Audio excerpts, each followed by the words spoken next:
YouTube भी live जा रहे हैं।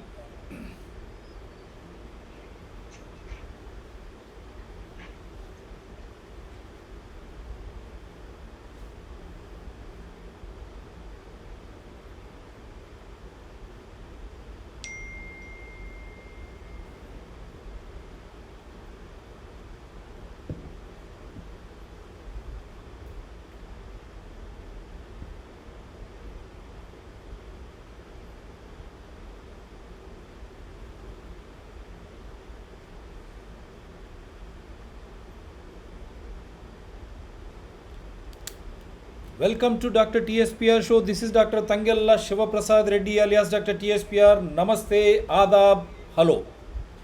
As announced, we are going to do a post-mortem of Bihar elections and how the political parties have been using caste, religion and other factors to maneuver, to manufacture votes in their favor, in turn enticing and at the same time making all the esteemed voters very vulnerable, confused, and because of the media influence and invasion, all those maneuverings get headlines and people fall a prey. And this is what has been happening. And this has been how the elections have been going ahead. So Bihar election and so many by-elections across India and even in Telangana, Dubbaka is no different. And BJP has come out in flying colors, whether it is Telangana, Karnataka, Gujarat, Madhya Pradesh by-elections, and for that matter, the assembly elections in Bihar. So what is their strategy? How could they overcome all these maneuverings? So it is very clear and very simple that they have stuck to their basics. ये सब election का माहौल आज हमने देखा है, by elections में देख चुके हैं। बीजेपी ने ऑलमोस्ट लिटरली स्वीप किया है। तेलंगाना दुब्बाका से शुरू होते हुए गुजरात हो, मध्य प्रदेश हो, कर्नाटका हो, north eastern region, even Manipur, ऐसे त्रिपुरा, ऐसे स्टेट्स में भी बीजेपी ने, क्योंकि बीजेपी जो है रूलिंग में है, सेंटर में, केंद्र में अपनी सरकार चलाती है, तो इसलिए हम बीजेपी का नाम लेते हैं। तो उन्होंने स्पष्ट रूप से अपना बहुमत वहाँ पर बना रखा है। तो इसीलिए यही मोड़ पे बिहार में क्या हुआ, बिहार में भी इसी तरह की मोड़ चली। बिहार में भी इसी तरह की जो कुल हो या मज़हब हो, किस तरह उसको वोट के लिए इस्तेमाल किया गया, हम आज डिस्कस करेंगे। क्योंकि हमारे आज गेस्ट होंगे, अतिथि होंगे, संदीप पांडे जी, मैग्सेसे से अवार्डी है और वो लखनऊ से हमसे ज्वाइन हो रहे हैं अभी, और वो वाइस प्रेसिडेंट है सोशलिस्ट पार्टी ऑफ इंडिया। और बिहार से काफ़ी लोग उत्सुक थे, लेकिन हम गौतम कुमार प्रीतम जी को लाइन में लिए हैं, क्योंकि ये भी वहाँ से कंटेस्ट कर चुके हैं इस विधानसभा इलेक्शंस में। So welcome to a special show Gautam Kumar Preetam ji. और आपका थोड़ा ये वीडियो आ गया अभी, और थोड़ा विस्तार से आपका वीडियो शेयर करने की कोशिश कीजिए। आवाज़ सुनाई दे रहा आपको गौतम जी? हेलो గౌతమ్ ప్రీతం జీ. तो ఈరోజు గెస్ట్ మనకు సందీప్ పాండే గారు లక్నో నుంచి, అదేవిధంగా గౌతమ్ కుమార్ ప్రీతం బీహార్ నుంచి సోషలిస్ట్ పార్టీ ఆఫ్ ఇండియా అభ్యర్థిగా వారు పోటీ చేశారు.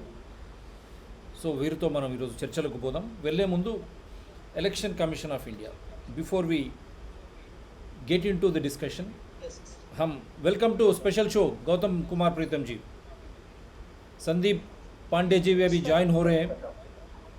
तो हम थोड़े आंकड़े देखते हैं आज के इलेक्शन के। जो बिहार के आंकड़े हैं, इलेक्शन कमीशन ऑफ इंडिया ने जो आंकड़े अपने वेबसाइट पे दर्ज किया है वो थोड़ा देखते हैं ताकि लोग को समझ में आएगा। हमारी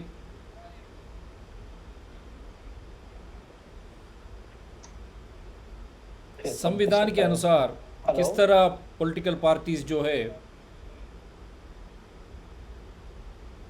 हमें इस्तेमाल करने की जो कोशिश कर रहे हैं, तो उसका मूल स्वरूप आज हम बताने की कोशिश करेंगे, हम चर्चा करेंगे उसी के ऊपर। तो आज का आंकड़े ये है and this is what it is. You are seeing on the screen all India Majlis e Ittehadul Muslimeen 515 total, Bahujan Samaj party 11, Bharatiya Janata party 74, communist party of India 22, communist party of India Marxist 2 and 2, communist party of India Marxist Leninist liberation 12 and 12, Hindustan Awam Morcha secular 4 out of 4, independent 1 है, Indian national Congress 19 out of 19, Janata Dal United 43 out of 43, लोक जनशक्ति party 1 1 total 1, राष्ट्रीय जनता दल 75, विकासशील इंसान party VIP 4 out of 4, 243 out of 243। पूरे results आंकड़े आपके सामने हैं। और साथ में हम ये भी शेयर करना चाह रहे हैं कि पार्टी वाइज वोट शेयर कितना किसका है। AIFB 0.01%, AIMIM 1.24%, BJP 19.46%, BSP 1.49%, CPI 0.83%, CPIM 0.65%, INC Indian national Congress 9.48%। ये आंकड़े पूरे आपके स्क्रीन पर है, आप देख सकते हैं। ये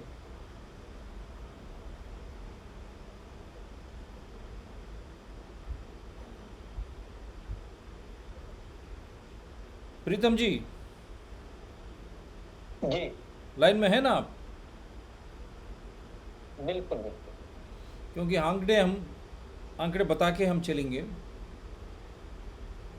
जी, क्योंकि ये मुख्य भूमिका निभाते हैं। तो हम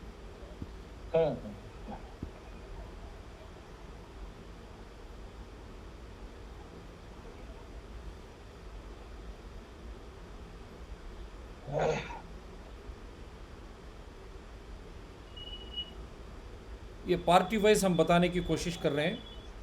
INC 9.48%, JDS 0.04%, JDU 15.39%, JMM 0.6%, LJP 5.66%। फिर से बताऊं मैं, 5.66% LJP। ये जो है उनकी गठबंधन था, लेकिन इन्होंने अलग फाइट किया है आज। NCP 0.23%, नोटा का भी काफ़ी विस्तार से प्रयोग किया गया 1.68%, न किसी को वोट नहीं दिया। NPEP तो कुछ नहीं है। RJD जो है 23.11%, RLSP 1.77%, SHS 0.05, AIFB 0.2, अदर्स अन्य जो है 18.85। काफ़ी मुख्य भूमिका ने निभाया है। BJP 19.46% है, JDU 15.39%, वहीं पर RJD जो है 23.11% और इंडियन नेशनल कांग्रेस 9.48%। ये जो CPI ML वगैरह जो लोग हैं, मेरे ख्याल से वो लोग भी थोड़ा मुख्य भूमिका 18.85% में मुख्य भूमिका निभाए हैं। तो ये सब आंकड़े आपके सामने हैं। ये माहौल किस तरह था बिहार में, प्रीतम जी? संदीप जी ज्वाइन होने के पहले आप बताइए कि क्या हो रहा बिहार में। आपका कैमरा भी शेयर करने की कोशिश कीजिए। थोड़ा कैमरा भी शेयर करने की कैमरा कोशिश। शेयर है। शेयर है। हाँ, कैमरा तो स्क्रीन पे दिखाई पड़ रहा है। हाँ, पढ़ रहा है तो आप बात करिए। हाँ, मेरा स्क्रीन पे दिख रहा है, आपका भी दिख रहा है। हाँ, बस आप बात करते जाइए। आपको दिख रहा है हमारा स्क्रीन पे? हाँ हाँ हाँ। जी। अ, बिहार के अंदर जो भी पूरी राजनीतिक माहौल चल रहा था, हम्म बिहार तो लगातार बीजेपी और जेडीयू की सरकार यहाँ 15 साल से लगातार रही है।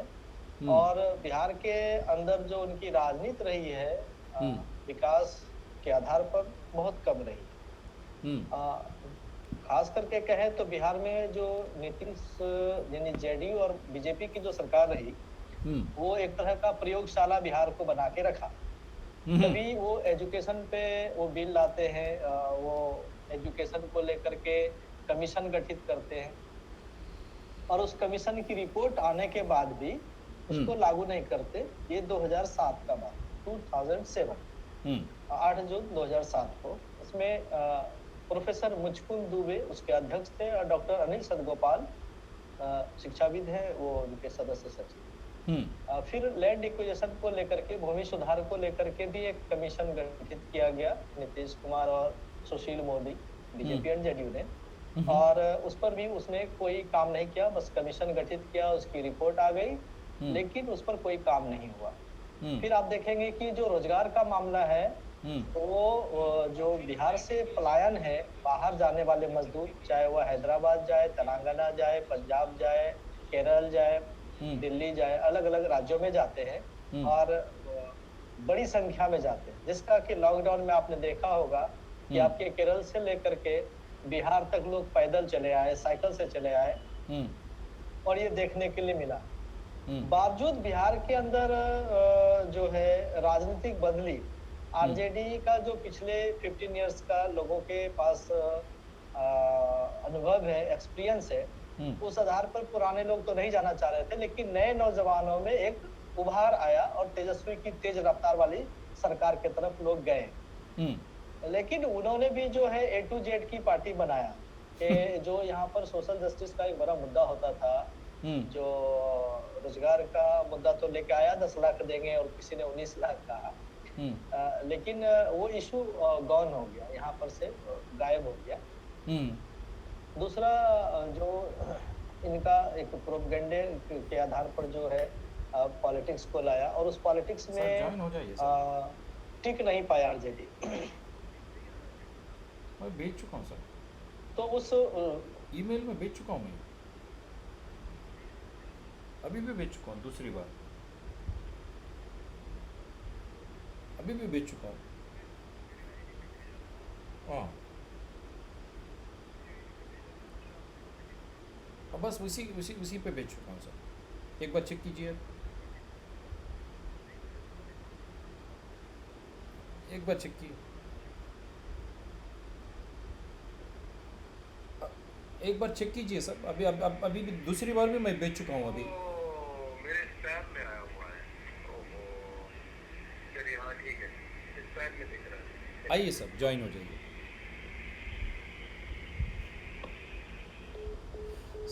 बोलते जाइए गौतम कुमार। संदीप पांडे जी भी अभी ज्वाइन हो रहे हैं लखनऊ से। हाँ, अब बिहार तो मैं ये कह रहा था कि जो बिहार के अंदर, बोलिए। बिहार के अंदर जो यहाँ पे जो रणनीति है बीजेपी का, आप शुरुआत दौर में देखेंगे कि बीजेपी ने अपना एक आवाज इस तरह से लगाया कि वो नीतीश कुमार को कह रहा था कि ये बेकार है, लेकिन भाजपा अच्छी है, भाजपा का काम अच्छा है, केंद्र में वो उसका अच्छा काम है बिहार के अंदर, लेकिन नीतीश कुमार काम नहीं करना चाहता। इस स्ट्रेटजी के साथ भाजपा जमीन पर उतरा बिहार के अंदर चुनावी दौर में, जबकि उन्होंने पूरे लॉकडाउन में कोई काम नहीं किया, उससे पहले बिहार में उसकी कोई काम नहीं है, सब लोग जान रहे हैं। तो 15 साल जो आरजेडी की सरकार रही, और 15 साल जो अभी बीजेपी और जेडीयू की सरकार रही, जनता इससे उब चुकी थी, एक नए मोर्चे की तरफ जनता बढ़ रही थी। लेकिन हुआ ये कि जो भाजपा ने अपना ट्रेंड अपनाया, कि हमारा जो अपना वर्चस्व है बना रहे और दूसरे का जो फेस वैल्यू उसको डाउन करे। तो फेस वैल्यू डाउन करने के लिए उसने जेडीयू को टारगेट किया और बाद में आरजेडी को टारगेट किया। पहले जेडीयू को टारगेट किया, फिर आरजेडी को टारगेट किया और फिर इसको डाउन करने के लिए यहाँ पर जो है एलजेपी से, जो लोक जनशक्ति पार्टी से चिराग पासवान है, उनको सामने लाया। अब वो कह रहे हैं कि यहाँ पर जो है कास्ट पॉलिटिक्स हो गया, उसको हराने के लिए ये हो गया, इसको जिताने के लिए हो गया। तो कोई भी अपनी आइडेंटिटी के लिए तो कुछ ना कुछ तो करेगा। बिहार के अंदर जो जातीय समीकरण में पूरा का पूरा चुनाव होता है, पूरा का पूरा जो बिहार का चुनाव है जातीय समीकरण में होता है। और जातीय समीकरण में आप देखेंगे कि आरजेडी पर जो हावी हुआ, चाहे वो प्रोफेसर मनोज झा हो, संजय तिवारी हो, उसके बाद जगदानंद सिंह हो, ऐसे तमाम लोग आए जो आरजेडी पार्टी को ए टू जेड का पार्टी बनाया कि ये अब ए टू जेड का पार्टी है।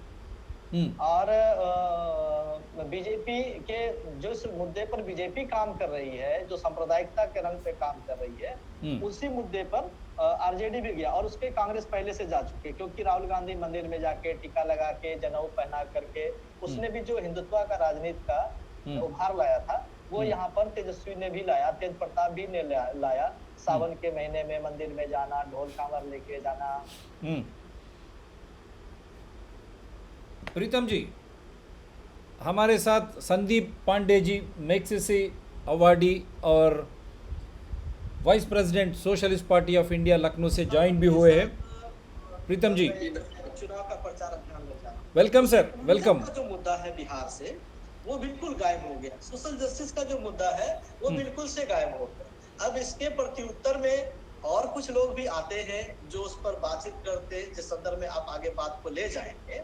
तो बिहार के चुनाव से सेकुलरिज्म का मामला और सोशल जस्टिस का मामला इस बार पूर्णतः रूप से गायब है। और इसका गायब होने का कारण, चूंकि जो पक्ष की पार्टी है उसके अंदर तो सेकुलरिज्म की बात करनी ही नहीं है, सोशल जस्टिस की उनको बात करनी नहीं है। जो सोशल जस्टिस के धुरंधर माने जाते थे, लालू प्रसाद यादव जी, उनकी पार्टी आरजेडी, तो वो वहां पर फेल कर गए।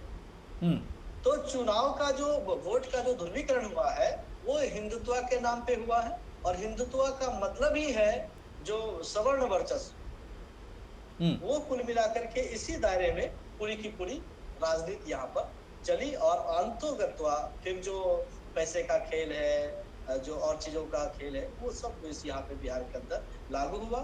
इसलिए आप देखेंगे कि जेडीयू का जो है सीट कम हो जा रहा है, आरजेडी का थोड़ा हाईअप पे जा रहा है और बीजेपी का थोड़ा और हाईअप पे जा रहा है। बाकी इसमें थोड़ा सा जो सबसे ज्यादा लोगों को लाभ मिला है, उसको वामपंथी को लाभ मिला है। वहां पर जो जमीन पर पहले से काम कर रहे थे, आरजेडी का सपोर्ट मिला और वो वहां से निकल गए, जो सबसे ज्यादा सीट उनको मिला है। एक गौतम जी, प्रीतम जी, आप अपना वीडियो शेयर करने की कोशिश कीजिए। संदीप जी भी अपने साथ जुड़ गए हैं लखनऊ से। आप अपना जी नमस्कार। नमस्ते सर जी, welcome to this special discussion. Gautam ji एक बार जुड़ने की कोशिश करेंगे, आप वीडियो शेयर करने की कोशिश करेंगे? गौतम जी, हाँ, आपका वीडियो शेयर करिए, कैमरा शेयर करिए। मेरा कैमरा तो शेयर है, स्क्रीन पे दिखाई नहीं दे रहा, एक बार कोशिश कीजिए और एक बार। मैं फिर से कर रहा हूँ। हाँ, अब आगे, आया? अब आगे।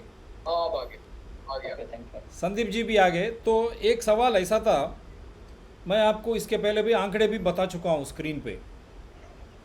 यहाँ पर जो है कुल और मज़हब का खुलासा किया गया।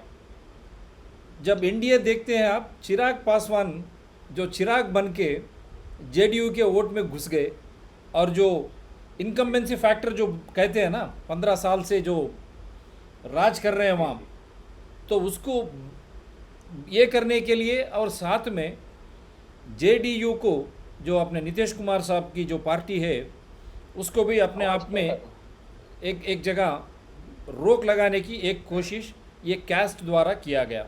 ये सही है या नहीं? दूसरी बात, ऑल इंडिया मजलिस इत्तेहादुल मुस्लिमन, मैं नाम ही ले रहा हूँ क्योंकि मैं भी हैदराबाद से हूँ। खाली हैदराबाद की एक छोटा सी पार्टी थी जब रज़ाकार मूवमेंट आया, उसका पूरा हिस्ट्री है, हम काफ़ी बार लाइव शो में बता चुके हैं ये पार्टी कहाँ से आया, किस तरह से आया। अब ये पार्टी चल के जहाँ जहाँ भी इलेक्शंस होते हैं और ये पार्टी जाके वहाँ कंटेस्ट कर रहा है। कंटेस्ट करने से किसी को मना नहीं है, लेकिन का प्रॉब्लम है क्या? मज़हब, जब मज़हब लेते हैं आप, वोट काटने की बात चल रही है। क्योंकि आंकड़े मैं बता चुका हूँ, ऑल इंडिया मजलिस इत्तेहादुल मुस्लिमन 1.24% वोट शेयर लिया है 5 सीट के लिए। ये एक, गौतम जी सुनाई दे रहा आपको? बिल्कुल बिल्कुल सुनाई पड़ रहा है। क्योंकि आपका वीडियो जो है फिर ख़त्म हो गया। हाँ, अब आ गए फिर। मैं संदीप जी से आपके जाने के पहले आपसे यही पूछना चाह रहा था, कुल कैस्ट और मज़हब, रिलीजियन पॉलिटिक्स जो शुरू हुआ जब लल्लू प्रसाद यादव से, हम कैस्ट और माइनॉरिटीज़ ये बोल के, ये संविधान के खिलाफ है। आपका बिहार का मॉडल जो है कैस्ट और रिलीजियन बेसिस पे अगर आप जाएंगे, ये संविधान के खिलाफ है या नहीं? और इस तरह की वोट काटने की जो प्रक्रिया किया उन्होंने, इसको किस तरह देखते आप?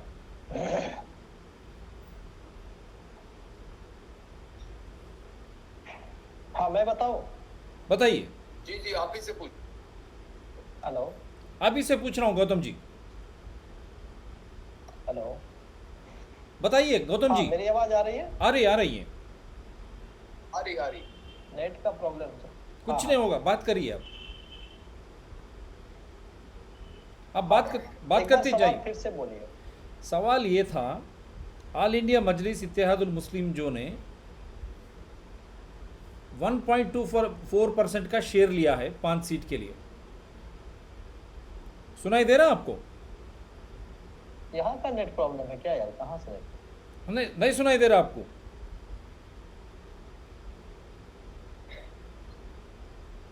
तो आप जुड़ जाइए फिर एक बार, क्योंकि ये तकलीफ़ हमारे को उठाना ही पड़ेगा, क्योंकि हम पहले ही अनाउंस कर चुके हैं। आज जब पांडे जी भी ये लाइन में आ रहे हैं तो ये सब रहेंगे हमको टेक्निकल प्रॉब्लम्स। तो आप फिर एक बार जुड़ने की कोशिश करिए। तब तक मैं संदीप जी के पास जाता हूँ।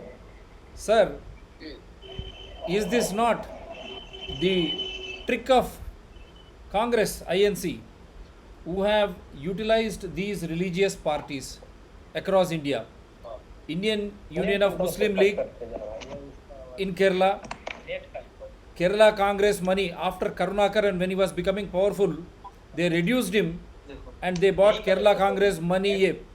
These are Christian based parties. I am telling you openly, Indian Union Muslim League is of Muslims. थोड़ा म्यूट कर लीजिए Gautam ji. Net of on कर दें क्या?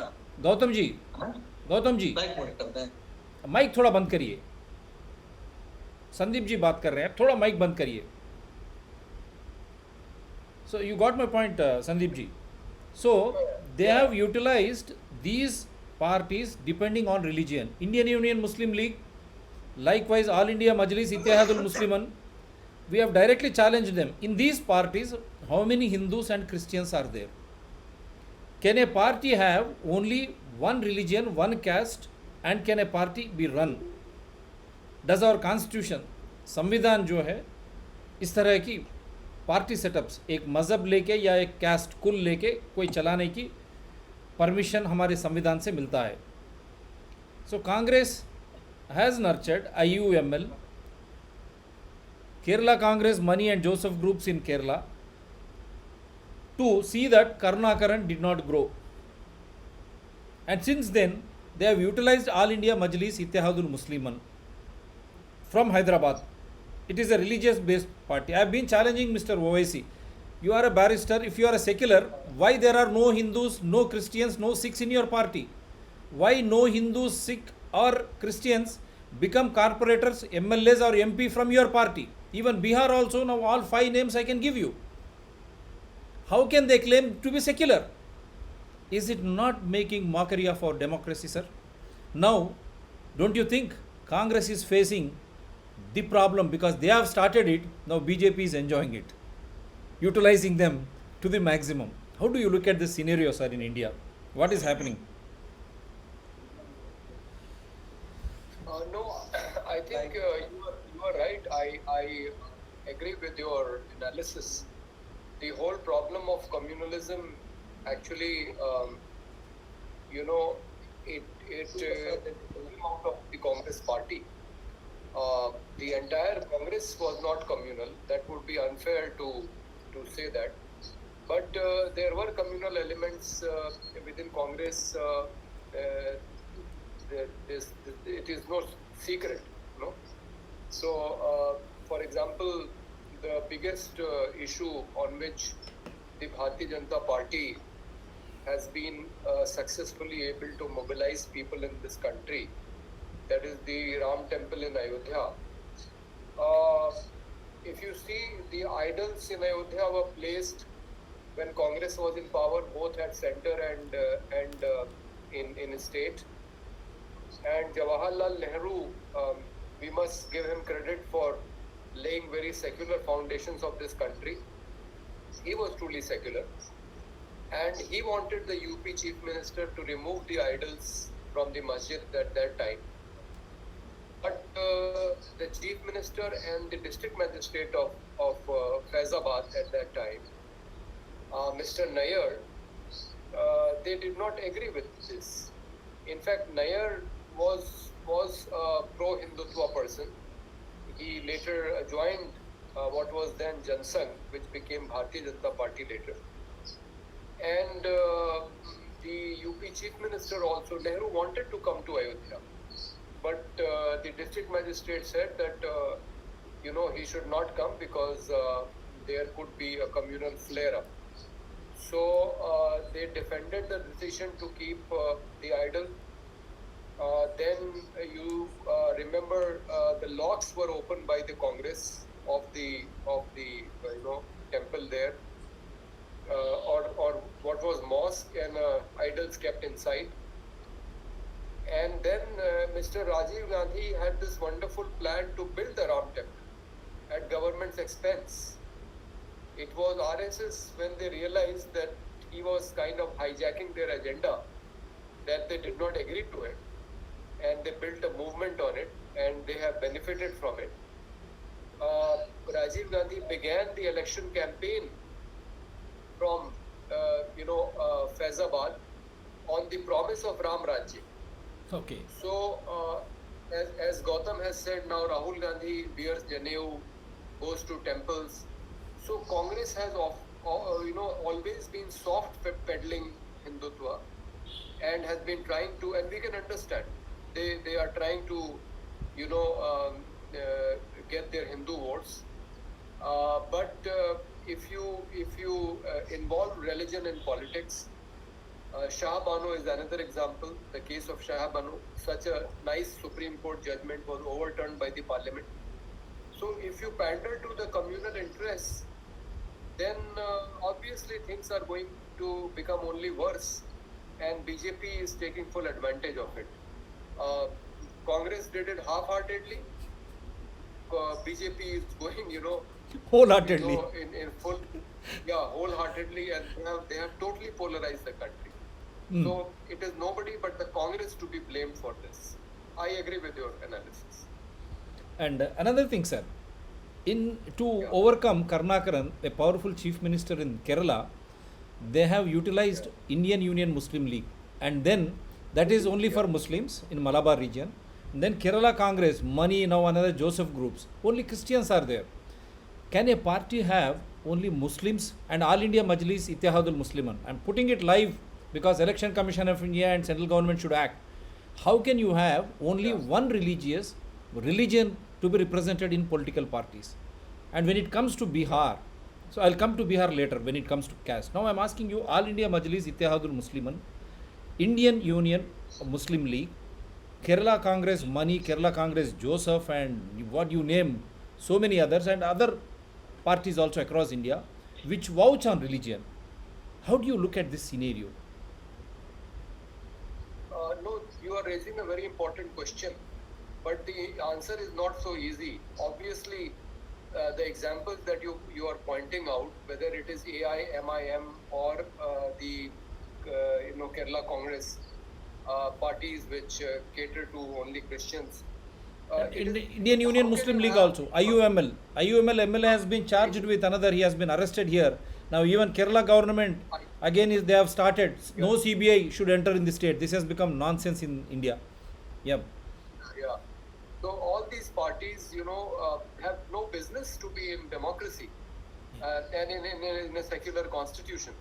So our constitution does not allow for this kind of sectarian politics. And I think there is some kind of Supreme Court ruling which says that you cannot ask for votes in the name of caste and religion. But then, the reality of Indian politics is that it has always been based on caste. Congress party, had a strategy to keep Brahmins, Dalits, and Muslims with them. So they were trying to, set up an equation between these communities, and then slowly the parties realized that the caste groups can work as vote banks. So then we saw the emergence of caste-based parties like Mulayam Singh's party or Lalu Yadav's party or Mayawati's party. So they were more blatant about it. And then the BJP came into the picture using the politics of Hindutva. So why blame only AIMIM? Even BJP, openly claims that they don't need Muslim votes to win. Mr. Atal Bihari Vajpayee has said this, that he doesn't need any Muslim votes. So this kind of politics, which openly uses caste or religion, should have no place in our country, which has a secular constitution. But the reality is that whether openly, like AIMIM, IUML, the Christian parties that you were mentioning in Kerala, or the BJP, are obviously, the kind of path that they are pursuing is cannot be justified. But then again, even a party like Congress, which has people from different communities, caste and religious communities, when it comes to electoral politics, it also panders to the caste and religious sentiments, just as we discussed. So the reality of Indian politics is quite different from what is there in our constitution and the nature of country that we have, sought to be. So there is this conflict, and now things are getting worse. We are moving farther and farther away from the ideals of constitution. So I don't know the solution, because the reality is that you have to, even in this election, the BJP has been able to win essentially because it played the caste arithmetic better than the Mahagathbandhan. So it is very unfortunate, but that is happening. I mean, somebody like Gautam, who declared that I will not ask for vote in the name of caste and religion, he got only very little votes. But somebody who openly asks for votes in the name of caste or religion can get many votes and can also win elections. This is very unfortunate. And I'll two questions to you, sir, because when I come from Hyderabad, now I'm doing my show from Kerala. That is why this new technology I'm using. I'm son-in-law of Kerala.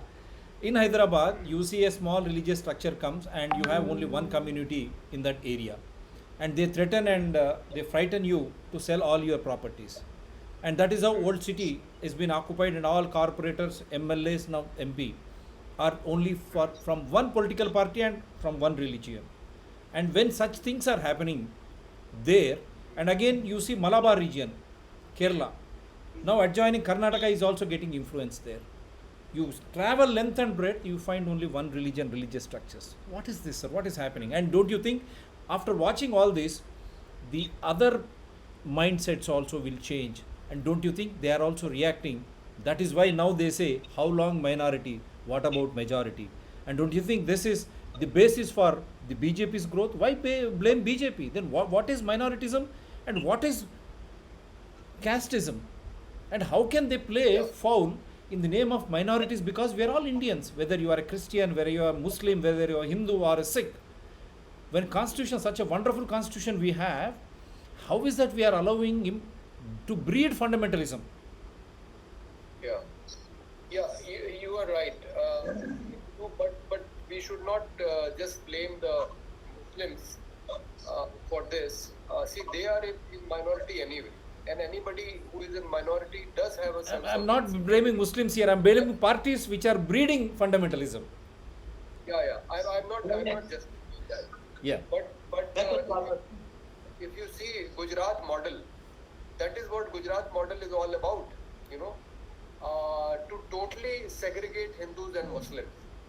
So in Gujarat, the situation is such that in the Hindu areas, you will not find any Muslim, and in Muslim areas, you will not find any Hindu. In fact, I had a Muslim friend.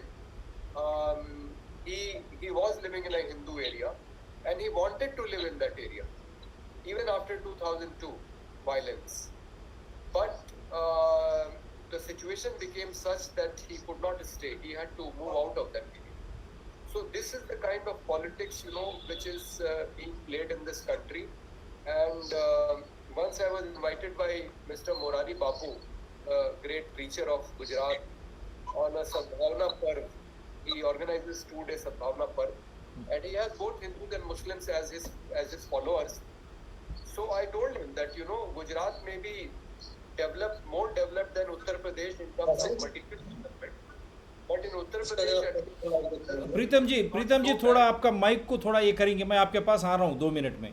Sandeep ji का बात होते आपके पास, थोड़ा mute करिए mic को आप, क्योंकि आवाज़ जो है बीच में आ रहा है। Yes sir. So I told him that Gujarat may be more developed than Uttar Pradesh in material terms, but at least in Uttar Pradesh, I'm talking of 2011 or 12, I think. But in Uttar Pradesh, it is still possible that Hindus and Muslims live together and work together. Just in the past lockdown, we ran some community kitchens, and we had wonderful examples of Hindus and Muslims working together. But in Gujarat, I told him that the situation is such that they are segregated, and if you want to do anything about communal harmony, you have to tell your Hindu followers to go and live among the Muslims, and your Muslim followers, because he has Muslim followers also. There were Jamaat-e-Islami people sitting there. I told him, tell your Muslim followers to go and live among the Hindus. This total segregation is nothing but another partition of the country. I mean, we are not dividing in the way India and Pakistan were divided, but in our minds, we are creating the divisions. And this is not good for the country. Wonderful. Yeah, so it is partition, and it is not good for the country. And not only that, sir, because hard-earned money, hard-earned properties, you make a living, your fortune for years, and suddenly overnight, you are threatened to leave that place. And Constitution guarantees my liberty to life and my right to live. How is that they are being taken away?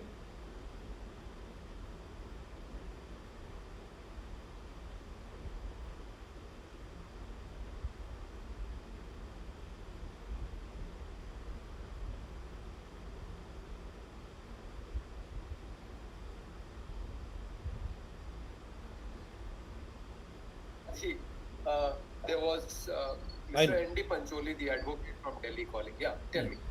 See, hard-earned money, overnight, Yeah. we spend so much of time to make money, eke out living, and suddenly some structures come and they disturb you, and you have to leave every fortune of yours. Constitution guarantees my right to liberty and right to life. What is this happening? How can I leave and come out again, restart my life? As we have seen in Hyderabad, in your own backyard, you have become a minority now. Same thing I see in Malabar, now I see in Kottayam, and everywhere. You can't contest here because the parties are totally marginalized, either religious or caste. What is this, sir? Where are we going? Yeah. This is obviously, it cannot be justified, and it is not good, as I have already said. Yeah. But the way the traditional Indian society has been organized, that people have chosen to live in caste groups. I mean, Dalits were always ostracized, and they used to live outside the villages. Right? I mean, there is a popular term in North India, Dakshin Tola. People who live in the south. So this is in our mentality that whether it is caste or religious, we like to live in our own communities, and it is fine so long as you are not fighting among each other between communities. But when it is politically motivated, then obviously what you're saying is correct. I mean, this is unfair to the people who are asked to leave a particular area. I mean, it is fine, a community can live together, but then they should also allow others to stay there. It is our constitution gives it as a right, fundamental right to the citizens, and that should be honored. If anybody is being forcibly asked to move from an area, whether Hindu or Muslim, that is very unfortunate. Fear psychosis, because I'll come back to you for two things. But let me just add to this, Mr. Shiv Prasad ji. Lot of my Dalit and Muslim friends tell me that if they go to even rent an apartment in an upper caste locality, they will not get an apartment if you are a Muslim or a Dalit. This is also a reality that we should face. They'll add another reality in Vizag. If you are not a converted Christian, you are not going to get any flat in Vizag, now touted to be another capital city of Andhra Pradesh. These things are happening, and I'll come back to you on two aspects, sir. Why is that Election Commission of India is silent on these political parties, which are just harping on religion and caste? The other aspect is corruption. Because of corruption, after seeing Lalu Prasad Yadav go to jail, after seeing Shashikala go to jail, are the leaders' mouths shut? Hathras, what happened to Mayawati? Why she is not opening? Again, Mulayam Singh, he is praising Modi on the last day of the parliament. Is it because the means which you have adopted, corrupt practices, are they going to bully you? And is this not a bane for the people and democracy? I'll come back to you on these two aspects, sir. I want you to answer on those two. I'll go to Preetham and come back to you. Preetham ji. Yeah. Preetam ji, Gautam bhai. Sorry Gautam ji, आपका वो चालू करके बात करिए. अब बोलिए आप. हाँ, माइक ऑन कर दिया हूँ. आपका बिहार ने आपका बिहार ने हमको शुभ दिया है. एक जो है कुल कास्ट और एक जो है मज़हब. इस तरह की वोट बंदी आपने पूरे देश को ये कर दिया है. ये सही है ये? और ये संविधान हमको इस तरह की मौका देता है क्या? बिल्कुल नहीं, संविधान इस तरह का मौका नहीं देता है. और बिहार ने कुल, धर्म और जात जो है वो बिहार ने नहीं दिया है. अगर आप जाति की राजनीति की बात करेंगे तो जाति संविधान बनने से पहले से, जाति संविधान को बनने से पहले से है. और रिलीजियस भी है, वो संविधान के बनने से पहले से है. जिस सांप्रदायिकता का लाभ अंग्रेजों ने लिया, चाहे 1857 का मामला हो, उसके बाद से लेकर के बाद का जो लाभ है, अंग्रेज के समय में ही आरएसएस का गठन हुआ. जैसे आपने लगातार अभी एआईयूएमएल को, ऑल इंडिया इत्तेहादुल जो है, फिर एआईएमएम और इस तरह के जो क्रिश्चियन वाला जो आपने बताया कि कास्ट के आधार पर या रिलीजियस के आधार पर जो लालू यादव का या लोजपा का मुलायम सिंह यादव का, तो आप देखेंगे कि जो हिंदुत्व की पॉलिटिक्स है, हिंदुत्व का पॉलिटिक्स मतलब जैसा संदीप जी कह रहे थे कि ब्राह्मण का, तो कुल मिलाकर के जो आरएसएस का गठन हुआ है वो पहले हुआ है हिंदुत्व को लेकर. आप देखेंगे शिवसेना, बजरंग दल, हिंदू दल, इस तरह का जो पहले बना है, पहले वो बना. बाद में उसके रिएक्शन में चाहे वो एआईएमएम बने या फिर जो इत्तेहादुल है या क्रिश्चियन का है, ये तो उसके प्रत्युत्तर है. कुल मिलाकर के जो हिंदुत्व का पॉलिटिक्स किया या कास्ट का पॉलिटिक्स किया, इसकी शुरुआत तो पहले से है. और इसका अगर कहेंगे तो बिहार नहीं बल्कि इसका हेडक्वार्टर नागपुर है. आरएसएस का जो सेंटर है वो है, वो बिहार नहीं है, उत्तर प्रदेश नहीं है. हाँ, धार्मिक स्थल जो है वो उत्तर प्रदेश और बिहार के अंदर है. जो ब्राह्मण का जो पॉलिटिक्स है, जिसको कहते हैं हिंदुत्व का पॉलिटिक्स, उसको वो मजबूत पिलर जो है वो उसका टेम्पल है, जिसको आप मंदिर कहते हैं. तो इस आधार पर जो राजनीति हुई है, तो अंग्रेजों ने इसका फायदा लिया. जाते जाते अंग्रेज का जो जितने बार माफीनामा, तो चाहे गोलवरकर हो, ये तमाम लोग हो, उन लोगों ने इसकी शुरुआत की है. और इसके उत्तर पर अगर सुधारना है तो पहले इस देश के अंदर जो पॉपुलेशन है वो हिंदुत्वता का जो पॉपुलेशन है वो सबसे ज्यादा है। मैं भी पैदा हुआ हूँ विदाउट एप्लीकेशन हिंदुत्व में, तो मुझे सुधार पहले कहा चाहिए हिंदुत्व के अंदर, उसके कास्ट के अंदर, उसके रिलीजियस के अंदर। तो बाकी जो उसके फॉलोअर्स हैं या उसके अगेंस्ट में जाते हैं एक वो जो पॉलिटिक्स, बिहार के अंदर एआईएमएम अगर मजबूत हो रहा है तो उसे मजबूत कौन कर रहा है? बीजेपी कर रहा है। अगर बिहार के अंदर जो लालू प्रसाद यादव का उस समय आया या फिर जो जेडीयू के साथ बीजेपी का आया या बिहार में 74 के आंदोलन में आरएसएस के बहुत सारे लोग छोड़े गए जिस पर बहुत सारा टिप्पणी है जेपी को लेकर के, तो उसको कौन बढ़ावा दे? तो हिंदुत्व के अंदर जो सुधारवादी है या फिर जो चाहते हैं, जैसे गांधी जी भी चाहते थे कि हृदय परिवर्तन होगा, पता नहीं हृदय परिवर्तन तो अभी नहीं हुआ, भाजपा का परिवर्तन हो गया। वो क्या कहते हैं, उनका जनसंघ से जनता पार्टी होते हुए भारतीय जनता पार्टी होते होते अब हिंदुत्व का पार्टी है। वो खुले तौर से कह रहे हैं कि भारत में वही रहेगा जो वंदे मातरम कहेगा। तो उकसाने का काम, आग लगाने का काम टोटली जो है वो हिंदुत्व पॉलिटिक्स कर रहा है। हम ब्लेम कर रहे हैं आज एएमएम के तरफ जो मुस्लिमों के जो नौजवान हैं वो जो उधर जा रहे हैं, मुस्लिम के जो नौजवान है एएमएम के तरफ वो काफी हुए बिहार में, ऐसा ही वो 5 सीट नहीं ले आए। और जो वो हम जहाँ भागलपुर में है, यहाँ भी हम जिस कंस्टिट्यूंसी में है वहाँ भी एएमएम जो बसपा के साथ मिल करके, जो बसपा भाजपा के साथ में मिल करके वो हिंदुत्व का पॉलिटिक्स किया है। बसपा नहीं बोल रही है। अब बसपा को एक बार भी टारगेट नहीं किया कि जो मायावती है वो हिंदुत्व की पॉलिटिक्स में है कि नहीं है, रामविलास पासवान हिंदुत्व की पॉलिटिक्स में है कि नहीं। तो उसी धारा में आरजेडी भी चले गए।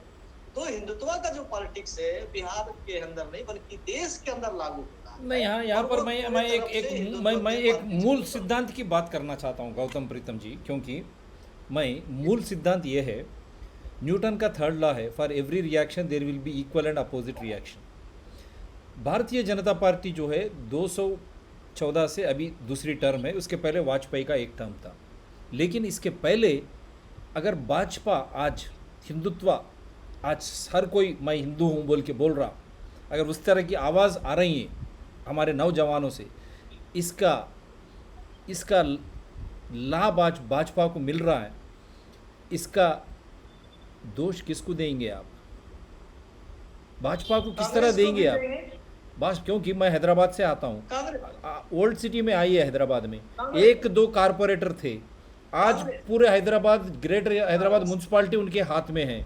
एक मज़हब नाम के एक पार्टी चलती है, हम ओल्ड सिटी में रहते हैं, और इंडियन यूनियन मुस्लिम लीग आप मलाबार में आइए, और एक Kerala Congress, money Joseph groups, उन्हीं के लोग, क्रिश्चियन लोग वो पार्टी में रहेंगे, वही लोग मेंबर्स बन जाएंगे, और या IUML वही लोग बन पाएंगे मलाबार रीजन में। और ओल्ड सिटी हैदराबाद में अब 7 विधायक है, एक MP है, और हम चाहते हैं कि इस तरह की मज़हब के नाम पे या आप बोले जाति वाति इसके नाम पे संविधान जो है हमको इस तरह की राजनीति करने का परमिशन दिया क्या? अगर नहीं दिया तो इस तरह की राजनीति किस तरह चालू हुआ? आज भाजपा को हम ब्लेम कर रहे हैं, पक्का। मैं ओपनिंग स्टेटमेंट में मैं बोल चुका हूँ मैं आपको, इन्होंने दरवाजे खोल दिए। इन्होंने तो पूरा चिराग पासवान जाति के नाम पर आज वोट को डिवाइड करने के लिए, ऑल इंडिया मजलिस इत्तेहादुल मुस्लिमन मज़हब के नाम पे आज वोट को डिस्टर्ब करने के लिए, ये दो तो अब साथ में मैं इवन आंकड़े भी बता चुका हूँ मैं। तो इस तरह अब दोष कहाँ से हम किसी को देंगे हम? क्योंकि हमारे नौजवान को पता होना चाहिए। जी, इसमें जो सबसे बड़ा है इलेक्शन कमीशन का रोल है।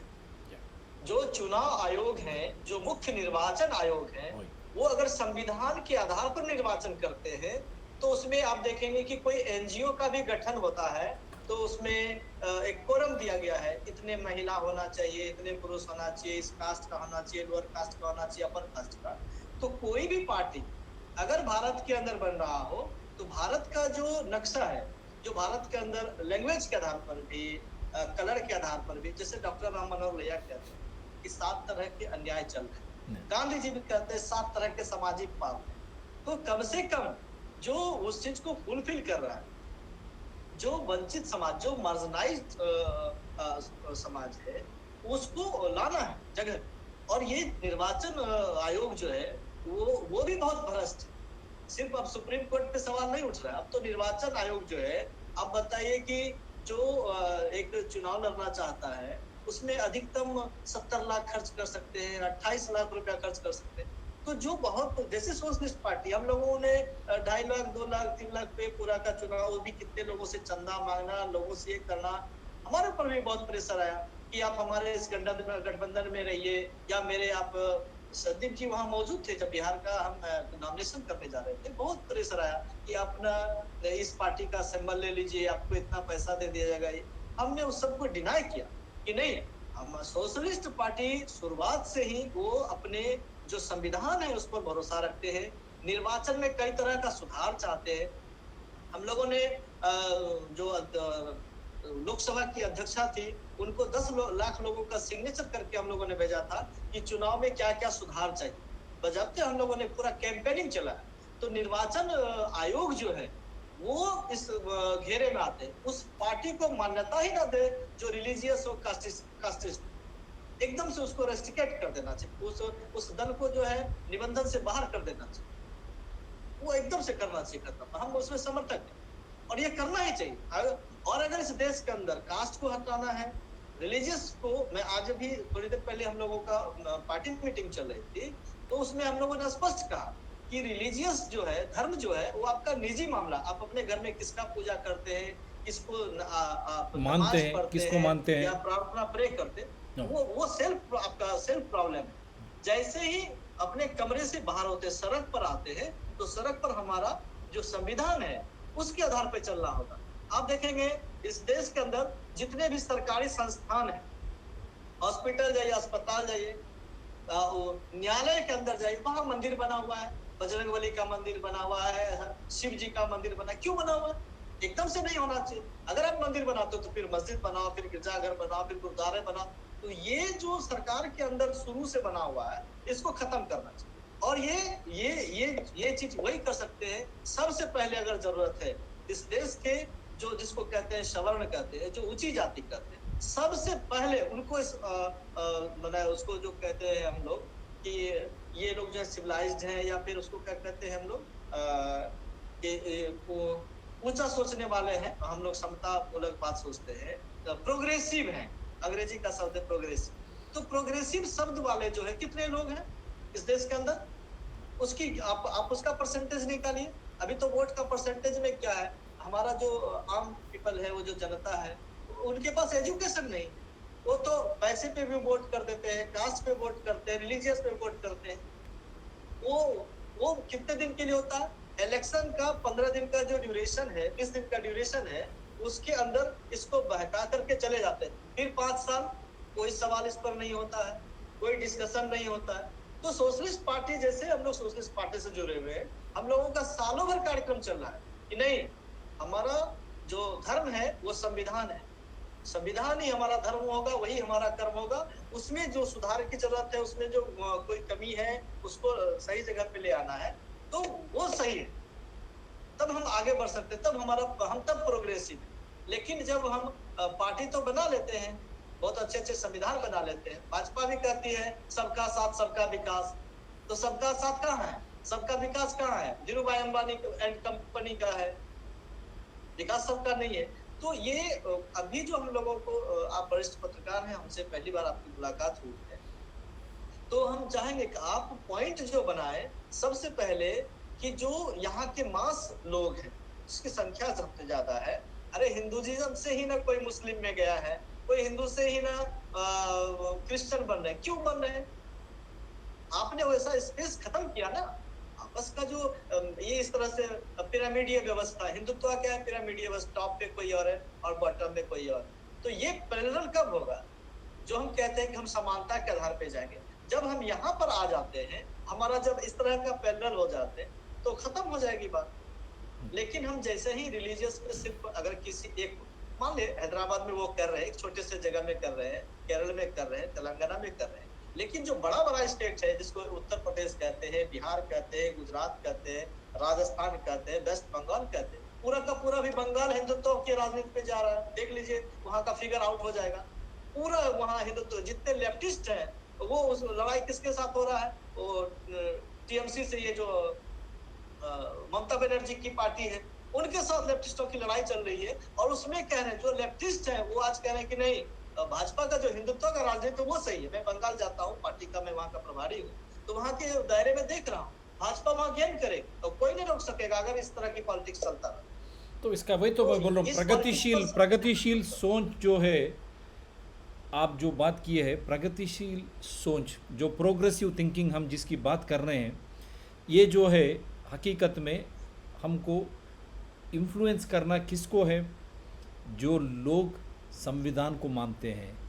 अगर संविधान क्या चीज़ है, अगर लोगों को संविधान के बारे में कुछ पता ही नहीं, तो पहले हम संविधान को लोगों को पहुंचाने की कोशिश करेंगे। मैं हमारे ये डॉक्टर TSPR चैनल माध्यम से पहले इसी को हक है, बाद में हक के साथ में आपका वेलफेयर और डेवलपमेंट सब कुछ जुड़ा हुआ है। अंबेडकर की जो हमारी संविधान है वो बहुत खूब है, लेकिन हर एक इंसान, जो हिंदू हो, मुसलमान हो, सिख हो, इसे कोई भी हो, अगर ये संविधान कोई अपना धर्म मान के चलता है, मज़हब आपके घर पे जो भी है आपके घर पे, लेकिन ये वोट के नक्शे में आप 2 बच्चे नहीं, आप 10 बच्चे पैदा करो और हम स्ट्रेंथन हो जाएंगे, इस तरह की माहौल आप करेंगे, तो ये लाजमी है कि दूसरी वाला सोच भी मेजॉरिटी, ये क्या है, मैं क्यों ना करूं, हमारे को खाली एक ही फैमिली 2 बच्चे, हमको क्यों, जब उन 4 शादियां कर रहे हैं और 30 बच्चे पैदा कर रहे हैं और मैं टैक्स पे कर रहा हूं, वहाँ पर टैक्स नहीं है, पूरी जो राशन जो है उनको जा रहा, हमारे को टैक्सों के ऊपर, ये सोच भी लोगों में आया ना यंगस्टर्स में, इसीलिए बदलाव कि वो लोग हिंदुत्व के साइड क्यों जा रहे हैं। ये आप ये मूल सिद्धांत ये सब नहीं है क्या, इनको नहीं मानते क्या आप?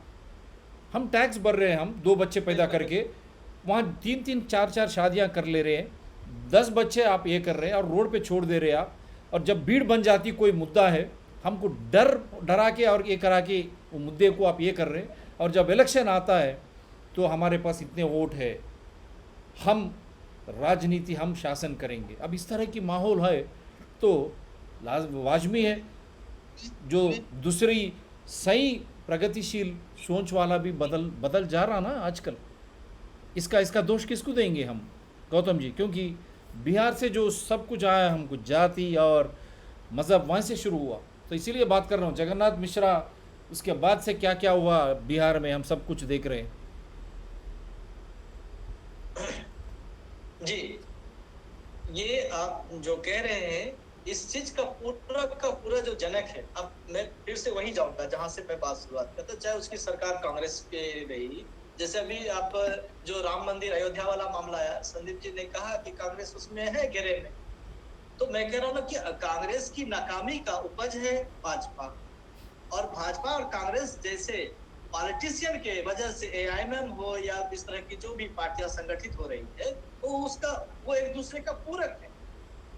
जो फासिज्म जो है वो कैसे पूरा होगा, 1 साइडेड नहीं होगा, 2 साइडेड होगा। हम इधर से हमला करेंगे, वो इधर से हमला करेंगे, इस वोट का ध्रुवीकरण 70% ध्रुवीकरण हिंदुत्व के नाम पे, 30% उधर रहेंगे। 30% और 70% जो लीडर हैं वो ऊपर में मिलते हैं, उनके आपस में गठजोड़ है।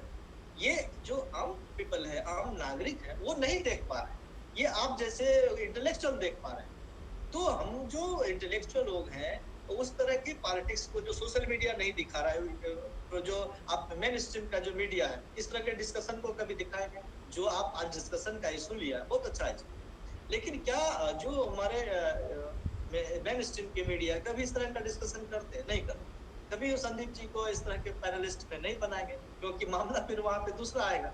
हम लोग जो जिस तरह से अभी पॉलिटिक्स चाह रहे हैं, उसका एक प्रयोगशाला हम लोगों ने बिहार के अंदर जो भागलपुर डिस्ट्रिक्ट है, उस प्रयोगशाला में हम संदीप जी यहाँ आए हैं, 3 दिन यहाँ पे रहे और कई लोग आते रह रहे हैं। तो हम लोगों ने जो ये प्रयास शुरुआत किया है कि नहीं, हम कास्ट बेस पे पॉलिटिक्स नहीं करेंगे, रिलीजियस बेस पर जो पॉलिटिक्स नहीं करेंगे, और ना ही धन बल, जिसको पैसे का जो नोट्स का जो है वोट खरीदा जाता है, इसका पॉलिटिक्स नहीं करेंगे। लेकिन लोगों को जवाब जोरदार तरीके से देंगे, हम प्रचार में जाएंगे, हम पूरा सोशल मीडिया, जैसे गांधी जी उस समय थे या अम्बेडकर साहब थे, तो उस समय जो पत्रकारिता थी, जो पत्रक निकाला जाता था, उसका लाभ लिया उन्होंने। तो हमारे जो अभी सोशलिस्ट में जो बहुत सारे पुराने लोग हैं, सोशल मीडिया पे नहीं उतना एक्टिव हो पा रहे हैं। हमारी पूरी टीम जो पार्टी की है वो एक्टिव नहीं हो पा रहे हैं। ये तो हमारे अभी उत्तर प्रदेश से ये बहुत महत्वपूर्ण काम हुआ है, उसमें बॉबी जी को शुक्रिया करेंगे, संदीप जी को, कि इस तरह की टीम बना करके हम लोग काम कर पा रहे हैं। भागलपुर में एक अच्छी टीम हम लोगों ने बनाया बिहार के अंदर, जो सोशल मीडिया पे लगातार एक्टिव। इन बातों को जोरदार तरीके से जितनी जल्दी हो सके ले जाए, तब जा करके हमारा जो अभी आपने संविधान की बात की, तब हमारा संविधान पूरा होगा। जो संविधान का प्रियम्बर है वो पूरा होगा। वी द पीपल, हम हमारे, या बोलिए। हाँ, बिहार के अंदर एजुकेशन के ऊपर ये कमीशन है, ये कमीशन का रिपोर्ट है, लेकिन नीतीश कुमार और भाजपा की सरकार 15 साल से ये कमीशन बना करके 8 जून 2007 को ये कमीशन का रिपोर्ट दिया गया बिहार सरकार। क्यों नहीं काम कर रहे आप? शिक्षा को क्यों नहीं बेहतर बना रहे? अगर शिक्षा बेहतर होगी, पढ़ने लिखने की समझदारी बढ़ेगी, IQ बढ़ेगी, तो जो सवाल हम आप उठा रहे हैं वो उसके दिमाग में जाएगा पक्का। और जो पूरे कैंपेनिंग में हम लोगों ने लगभग 1.5 लाख पर्चे हम लोगों ने बांटा है। 1.5 लाख लोगों के पास कोशिश किया जाने का।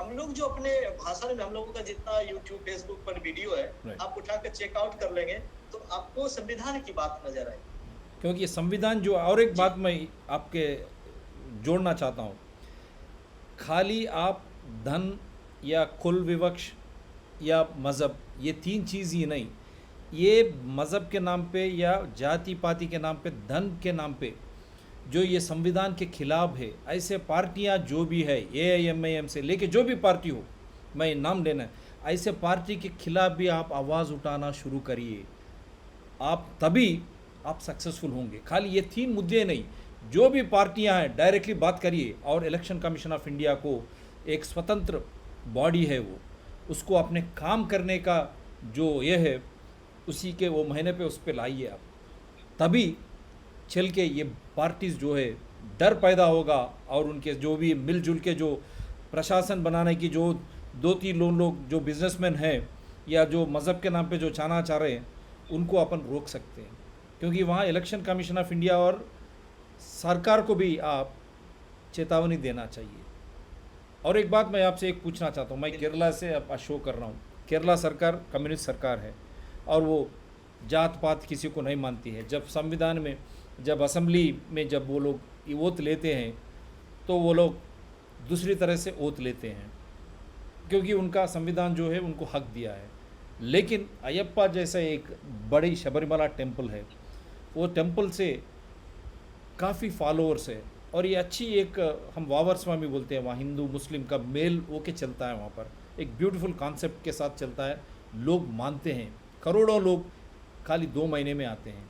और वहाँ के मेंबर्स को अगर अपॉइंट करना है, अगर आप संविधान यहाँ पर जो है, आप भगवान को मानते ही नहीं, फिर भी आप मेंबर वहाँ बनते हैं, ये कैसे देखा जा सकता है? क्योंकि लोग में इस तरह की एक अशांति है। ये बोलने खाली हिंदुओं में ये क्यों चल रहा है?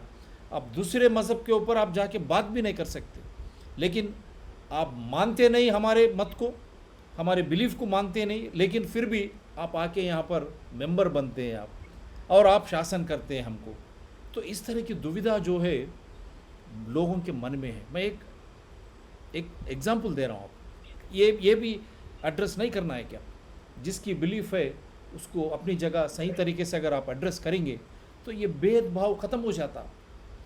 आप जो बोल रहे हैं ना, पोलराइजेशन हो रहा, पोलराइजेशन इसीलिए हो रहा, ये भी एक इस तरह की एक मुद्दा है। तो ऐसे आप सोचिए, आप वहाँ बिहार में भी काफ़ी होंगे। फिर आऊँगा मैं आपके पास बंद करने के टाइम में। संदीप जी, बिकॉज संदीप जी जो ऐसे एक मैग्सेसे अवार्डी है, हाईली इंटेलेक्चुअल आदमी है, and I want to utilise his. Sir, जी बोलिए। 2 issues. I'm coming back to you on Election Commission of India is silent and sleeping because of his caste and religion is ruling, and corrupt practices, corrupt politicians means they have adopted. See, Bahan Mayawati ji, she is not able to speak out on Hathras. the means which you have adopted, don't you think they are all, after demonetization, everything has been caught, every regional party, everyone is caught. And why Yeah. blame Modi? Because Modi has used his brain. He has seen. Now that is a different issue. We will come back. That I have already told. We'll do a series. What is happening to our economy? Who is becoming richer when Corona is making average Indian suffer? So Election Commission of India, don't you think it Yeah. is sleeping mode? And don't you think corrupt practices have emboldened the present rulers to bring all these religious parties under their head? Even Mulayam Singh, like a senior politician, praising Modi on the last day of Parliament. Lallu Prasad ji is in jail. How do you look at this Yeah. scenario? Yeah. First, let me make a few comments about earlier discussion. Yep, sir. You have blamed Bihar for casteist and communal politics. Never Bihar, not people, only politicians, political parties, not Yeah, people. well- People are innocent. That is why I am Yeah. saying people should be made to understand Yeah. constitution. Yeah.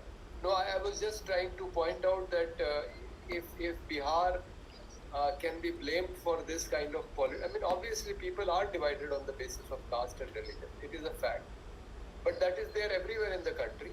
Yep. But you also have to give credit that where the situation becomes worse, then you also get some solution. So Bihar is also a land which has given solution. Yes. Gautam Buddha got his enlightenment in Bodh Gaya. Yes. And he founded the Buddhism religion Yeah. because he wanted to get rid of the caste system, which was there in Hindu religion. Right. And he did not talk about God. Yeah. So Buddhism is a religion which is like atheism. They Yeah. don't talk of God. Yeah. So Buddha has shown the way, Yeah. and from Bihar, Yeah. that how you can get rid of caste and religion. Yeah. And Dr. Ambedkar, when he wanted to convert to other religion other than Hinduism, Yeah. he had a choice to become a Muslim. Yeah. He had a choice to become a Christian, Yeah. and he had a choice to become Buddhist. Yeah. So he chose to become Buddhist Okay. because Buddhism is the most rational religion. Yeah. So if Bihar is problematic, then it has also shown the solution, and it is up to us to adopt that solution. And You I know, like if to we- add, even land reforms also, Bihar is ahead. They have simplified Yeah. land reforms. In every discussion, I have been Yeah. pointing out that Bihar. Land reforms, Yeah. Bihar is the best. Yep. Yeah. So that was one thing I wanted to say, and a lot of comments that you have made in the passing, I would like to just point out some of them which are not correct factually. Yeah. They are just propaganda by the right way. Like this thing about Muslims marrying 4 women and having 30 children, right? No, not So, all. No, not. I never said Muslims. I never said Muslims. I said, in some, when there is a policy, I am not directly addressed to any. But when you make that statement, it appears No, as a no, general no, no, statement. no, So no. I'm just trying to point out that the sex ratio in India, that is the ratio of No, I was men to pointing women. out, Pandeyji, I was pointing out about family planning. One family, 2 children. So I was pointing out to that. When I am adopting that in the interest of nation, but when others are not adopting, I am paying my tax money. I am not getting benefited, but others are getting benefited, and that is not to my advantage. So that is how the thinking is changing among the thinking elite. That is what I was mentioning. Yeah. So I just want to make a comment on that. That Yeah. That first of all, it is not possible for everybody to marry more than one woman, because the sex ratio in India, Yeah. man is to woman, is greater than 1, right? Okay. So you do, and that is true even among Muslims. Yeah. So factually, that is not correct. And I haven't seen. There might be some examples where people have married more than one woman, but certainly it is not a common phenomenon. That is what I meant to say. And secondly, the number of children is a factor of your economic status. See, as soon as you rise above from poverty, you come into the middle class. There is an automatic check on the number of children, and there is no better example than Bangladesh to prove that. Bangladesh is a Muslim country, right? But the fertility rate of Bangladesh, which is the number of children per family, is now about 2.1, which is also called the replacement rate, where your population stabilizes. Right. So which means Bangladesh has controlled its population growth, whereas India's population growth is more than 2.4. So our population is still increasing. And it is not just, Muslims. If you go to poor Dalit families, I have my friend here, Dalit friend Munna Lal. He belongs to a caste which makes stone items. So he has 7 children. And in my previous generation, my maternal grandfather, he had, 5 children. So, as the society progressed, as there was, economic betterment, automatic, ceiling was placed on the number of children. And Bangladesh has shown that if the women get educated and women have more employment opportunities, then the number of children will go down. So instead of enforcing something like planning, family planning, it will be better if we give development opportunities to people. I'm sure if you compare the number of children in a rich Muslim family to a poor Muslim family, you will see the difference. And the same thing is true about rich Hindu family and a poor Hindu family. Yeah. Number of children in poor families will be more. Yeah. So that is one thing I wanted to say, because there is a lot of propaganda about that. Right. And, But you have very well said, because educate women, because that is what I am trying to put it at, because I have come across various issues, because I have been flooded with many SMSs in this regard, in the social media also. So I thought let me address this, because this is how youngsters and elite are getting carried away. That is what I just wanted to bring. You have answered it very well, because for us, we respect Constitution. For us, whether he is a Muslim, whether he is a Hindu, Christian, Sikh, or anyone, for us he is an Indian, and we respect it. Everyone has got every right to live here. That is fundamental. No one can question us that. Yes, sir. So basically, Shiv Prasad ji, I think in a gist of whatever you have been saying, if I can sum it up, then there are some people who are communal, some people who are casteist, and Gautam has very rightly said that, this whole idea of two-nation theory was started by Mr. Savarkar in his speech in 1937, and Muslim League picked it up from there. So then they made it a big... Yeah, in 42. So the origin of division of this population actually was a product of the Hindutva mind. So from there, it came to a point when the country was divided. But after the country has been divided, now we should have made an attempt to make it a united country where people of all caste, religion should have lived peacefully. Following the constitution of this country, as Gautam said, we have to respect the values in the constitution. If the constitution says equality, liberty, justice, fraternity are the core values, then we have to respect them. We cannot say that, talking of all this religious politics and why the election commission did not take any action against them. BJP was the first party which talked about building a Ram temple in Ayodhya. That was on their political agenda. It was in their manifesto. I think election commission should have taken an action against them right in the beginning. If they had taken an action in the beginning on this issue, it would not have come to such a stage where, the entire country is now polarized. So the fault lies with the election commission, with the various institutions of this country. The Supreme Court, in the judgment on Ayodhya, says demolishing the mosque was a criminal act. but then awards the chance to the Hindus to build a temple there. So these kind of things are not good for a country which is secular. And if we have to preserve the secular fabric of this country, we have to respect the constitution and the constitutional values, and we have to strengthen our institutions, our election commission, Supreme Court, whatever is required to run this country, so that they also follow the constitutional values. Majority of the people in this country are very ordinary people. They are not casteist. They are not communal.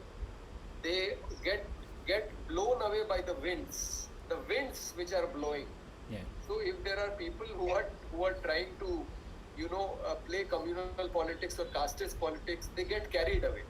But they are not casteist or religious. If I go to a common Muslim or a Dalit household, they are very welcoming, And I have been to Pakistan, and I find that people there are so nice.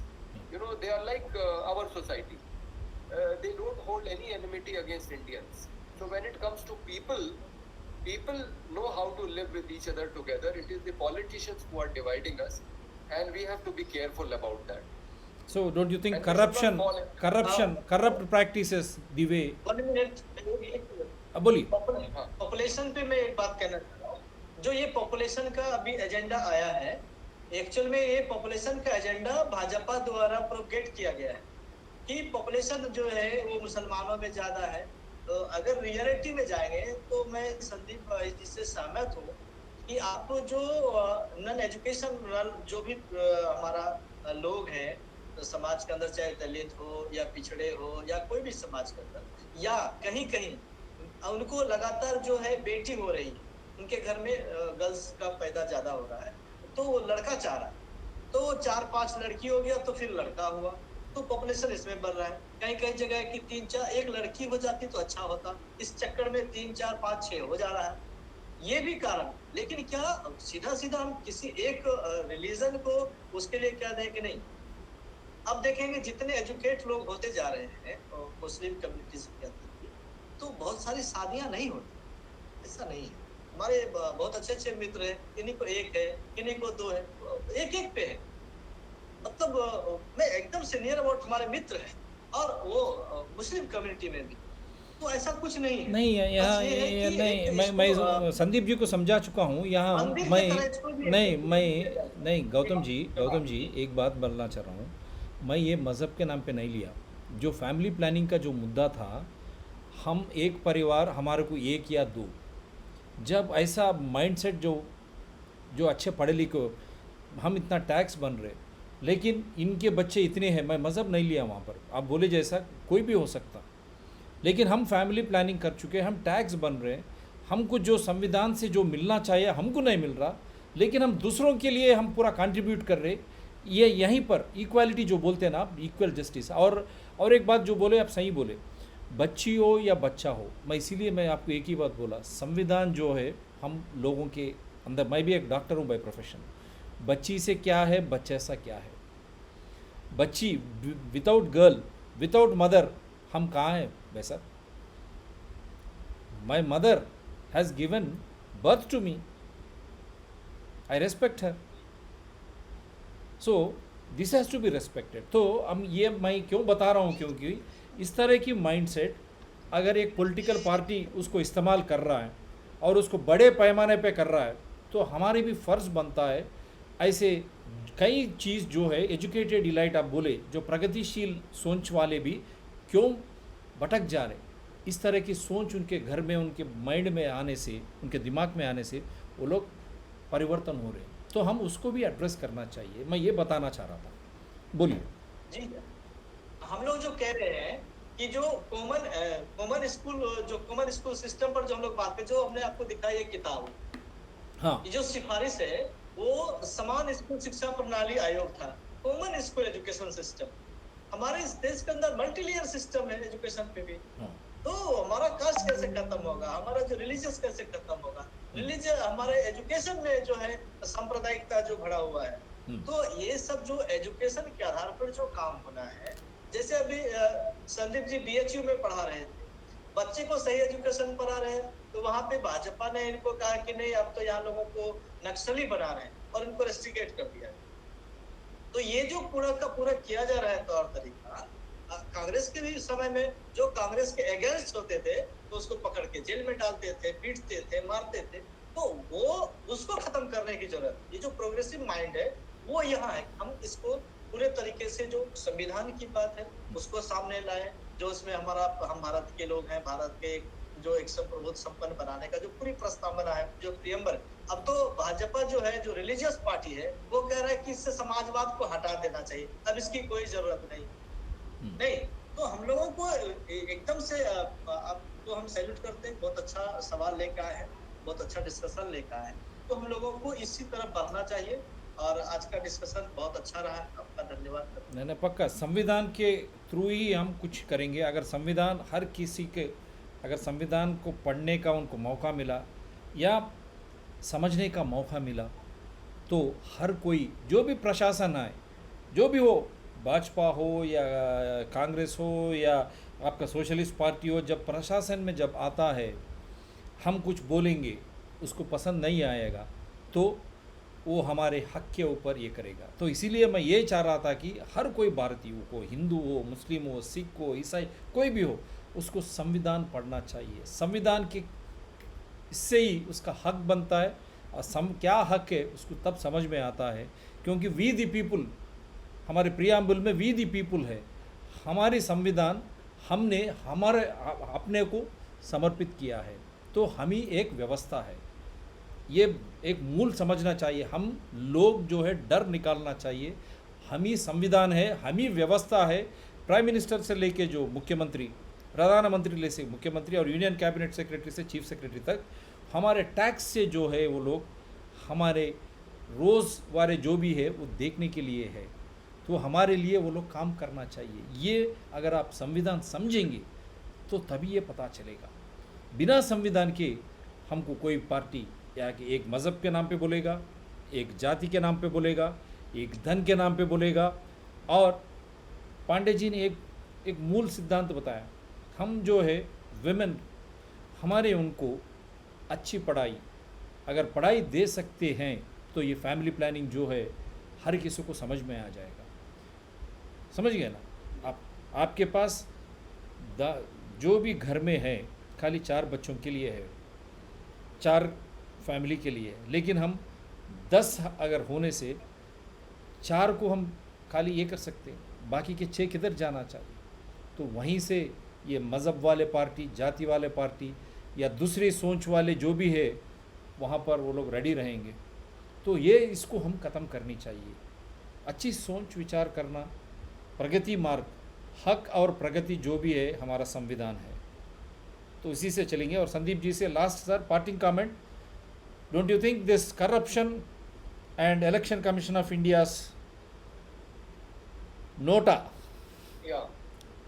is the fundamental aspect. Election Commission's nota and corrupt practices by politicians and political parties.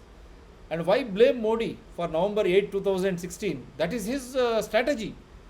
नोटबंदी ने बंद किया उन्होंने, UP election, वहाँ पर Gujarat election, he caught hold of everyone. Illegal means of making money. Means should be great to achieve the goal. तो Samajwadi party से लेके यहाँ पर तेलंगाना में हमारी पार्टी तक, you have seen all politicians and political parties. Don't you think because of them people are suffering, and because of nota not functioning attitude of Election Commission of India, we are all suffering. So you close it, sir. Yeah. So I think you have just hit the right button. The entire problem of this of the politics of this country is that it is funded by corruption money, and that is also the root cause of corruption in our society. So if you are contesting an election, as Gautam said, there is a limit of 70 lakh, I think, if you are contesting a MLA election. But everybody knows that the big parties are spending crores of rupees. And I have been told that if you go from UP to Andhra Pradesh, then you need 7 times more money to contest an election. So because all this money is because you are spending over the limit prescribed by the Election Commission, so it has to be corruption money. And is it a reality that all these parties are funded by this corruption money? And if they are using corruption money to get elected, then obviously they will be engaged in corruption after getting elected, because they have to recover all that money. So I think the Election Commission has to be very strict about but these parties have made a system so that they have kept loopholes for themselves. So there is a limit on the expenditure of the candidate, but there is no limit on the expenditure of party. Once we went to the election officer in Uttar Pradesh and told him that this leader is coming in helicopter to campaign for this candidate, and just in one helicopter trip, the entire limit has been crossed. He said, no, there is no limit on the party's expenses. So these kind of loopholes have to be plugged. You have to put an absolute limit. In fact, there is a suggestion that the election should be funded by the state, the campaign. Yeah. So, the Election Commission, instead of allowing parties and candidates to spend money, they should allow forum like this. Forum like this where candidates can debate, people can watch, and then they can vote the candidates who they think is appropriate, is the best candidate. They should put an absolute stop on expenditure in elections, and they should provide ways and means so that candidates and parties can propagate their views and people can know about them. So if we can put a stop on corruption in the election, then we will solve the major problem of corruption in the country. Because all the corruption essentially, some of it is of course for individual aggrandizement, but most of it, the systemic corruption, is to fund the electoral parties. So you are very right. We have to somehow curb this practice, and then we may be able to get rid of this whole thing. That's why I was saying, why blame Modi? Modi has come now with one stroke, November 8, 2016. Now you see what is happening in UP. Political parties are not in a position to speak about Hathras. Entire India speaks. This is the fate of political parties in Uttar Pradesh. Whom should we blame? Because they are afraid. Right. They are afraid. You are right. Mayawati went to Gujarat to see the victims of Una in Ahmedabad hospital, but she has not gone to Hathras because she has a case of disproportionate income disproportionate to known sources of income against her going on, and that is the case which the BJP uses against her. Every time she tries to assert herself. The same case is going on against Mulayam Singh Yadav, and that is the reason Mulayam Singh Yadav has to praise Modi. And because Lalu Prasad Yadav did not surrender to the demands of Bharatiya Janata Party, therefore he is in jail. Shashikala in South. That's what I keep telling. Yeah. Corruption. Yeah. Lalu Prasad Yadav in jail. Shashikala in South here. Now who is in Yeah. between? Who is going to go again? So that is what Yeah. that is what should be pandemic now. Only that way Yeah. we can get rid of these corrupt leaders, corrupt political parties, and Election Commission of India. If it doesn't function, and if really Election Commission of India, if it doesn't function, the integrity of democracy is questioned. People are enticed.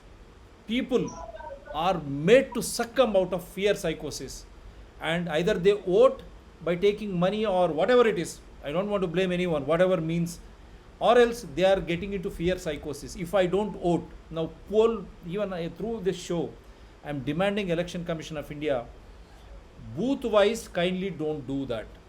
Don't allow political parties to know or to come to an understanding that in this polling booth I have got so many votes. whether it is a politician or a political party. By doing so, the free and fair election and the right to vote, adult franchise is being compromised. समझ में आया गौतम जी? जो polling booth में है, ये polling booth में इतने vote है और इतने वोट हमको आए, इस तरह की सोच से इलेक्शन कमीशन ऑफ इंडिया बाहर आना चाहिए. तभी ये जो है चुनाव हम फ्री एंड फेयर बोलते हैं, और साथ में राइट टू वोट एक माहौल, इस तरह का माहौल रहना चाहिए जहाँ की लोग जाके अपने मन से और सोच से अपने they can vote, they can go to any polling booth and vote as per their will and in a free and fair election. And this has to happen. Get rid of corruption. Political parties don't allow religion nor caste nor region or otherwise to influence your mind. Let us not blame anyone. Let us blame ourselves. Why? Because this constitution, we the people, we have submitted our constitution, or we say ये संविधान जो है, हमारी संविधान हमने अपने आप को समर्पित किया है. सो हम ही एक व्यवस्था है. We are a constitution, we are a constitutional body, right from Prime Minister to Chief Minister, Union Secretary to Chief Secretary, they are all employed by our tax money to see that there is no violation of any rights. At the same time, there is welfare and development in a transparent and an accountable way. So people, come out of this, remove fear, and then try to understand constitution, and we will be a beautiful country. Believe me, once for all, you can get rid of political corruption and corrupt practices being adopted by any political party in an election. If Election Commission of India comes forward and say all eligible voters will be allowed to vote in a free and fair election, that is the day we say our democracy is surviving. Thank you, sir. God bless you. Thank you. Thank you, sir. Thank you. Thank you. Thank you.